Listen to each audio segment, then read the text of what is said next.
And we're back to learning Illustrator in year day 171. Let me show you the symbol sizer tool. At first we use the sprayer and we open the symbols menu. You can find that on the window.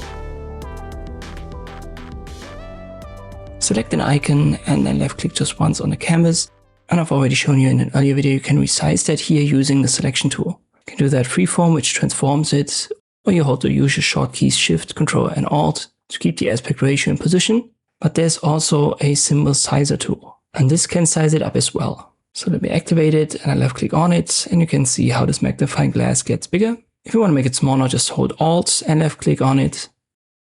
So where's the difference between resizing it like that and using the sizer tool? Well, this becomes obvious when we add multiple symbols like this. When I size it up, all of these magnifying glasses will be sized up and the aspect ratio between them will be kept. But when I use the sizer tool, you can see it is not the case. So it's more like a randomization effect for all of these symbols. The one where you click on, so the one that's in center, this will be sized up the most. And the further the symbol is away from the center position of your mouse, of your cursor, the less it's going to be sized up. So as I've said, it's more like a randomization of size. And here again, you can also hold Alt and left click on it to size it down. And it's the same effect. So wherever the center is, this upsize or downsize will be affected most, and on the outside it will be affected less. And this is how you can use the symbol sizer tool in Illustrator. I hope this video was helpful. Thank you for watching, and I'll see you next time.